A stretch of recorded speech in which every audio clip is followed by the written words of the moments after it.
Mais dites-vous bien qu'une fois qu'on est mort, on n'a plus de relation avec la terre. La Bible dit, les morts n'auront plus jamais aucune part à tout ce qui se fait sous le soleil. Ecclésiaste, chapitre 9. Et pourtant, certains veulent entrer en relation avec les morts. Il y en a qui font sauter des tables, vous savez, pour essayer d'entrer en relation avec les morts. Il y a même des manouches qui croient aux moulés, hein.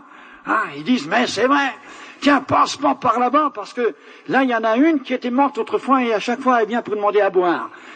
Et une fois, j'ai mis 2 prédicateurs dormir ensemble chez une sœur. On faisait des cours bibliques, et c'était des jeunes prédicateurs, et ils croyaient aux fantômes. Alors, on l'a mis chez une sœur. Cette sœur, en arrivant, leur dit, c'était une veuve, en les montant à la chambre, et voyez-vous, c'est là, dans ce lit, que mon pauvre mari est mort. Qu'est-ce qu'elle n'avait pas dit, là? Et les voilà qu'ils pensent pendant toute la nuit à ce mort. Alors, ils dorment à moitié. Il y en a un qui bouge et qui touche l'autre. Ah, le moulot, qui dit le moulot. Mais non, dit-il, c'est moi. Oui, mais tellement imprégné par la peur du mort, comme si les morts pouvaient apparaître. Un jour, je voyageais avec un autre prédicateur et on est invité à dormir chez un homme et une femme qui avaient acheté leur maison après le suicide du propriétaire.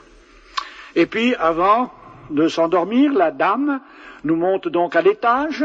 Elle dit aux manouches, c'est ici votre chambre, et c'est dans cette chambre qu'est mort l'ancien propriétaire. Et moi, je vais dans l'autre chambre.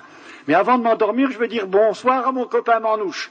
Quand je pousse la porte, mince, il a fermé la porte, je pousse, mais il y a une résistance à la porte. Je pousse encore, il avait mis sa valise pour empêcher le moulon d'entrer, hein, en croyant encore au moulon. Et cette pensée-là, elle est bien ancrée. Eh bien, dites-vous bien que les moulés, ça n'existe pas. Il y a des manifestations démoniaques, mais les morts ne se manifestent pas sur la terre. Lorsque j'étais au Portugal, je suis allé rendre visite à une église un peu particulière. Un prêtre a eu la macabre idée de rassembler 5000 squelettes des cimetières environnants et il en a fait une église.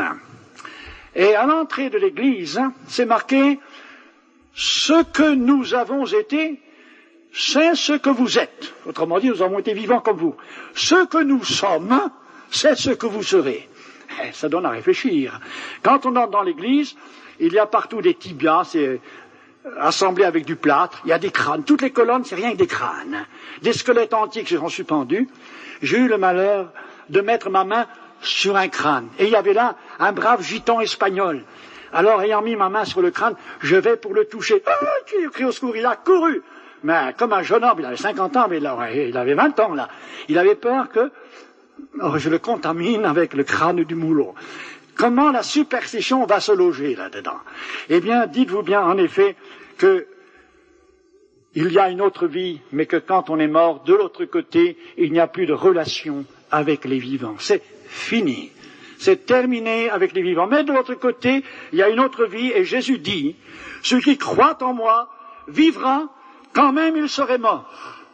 Autrement dit, quand même son corps aurait cessé de vivre, il y a une autre vie pour lui, avec moi, dans le ciel, dans l'au-delà.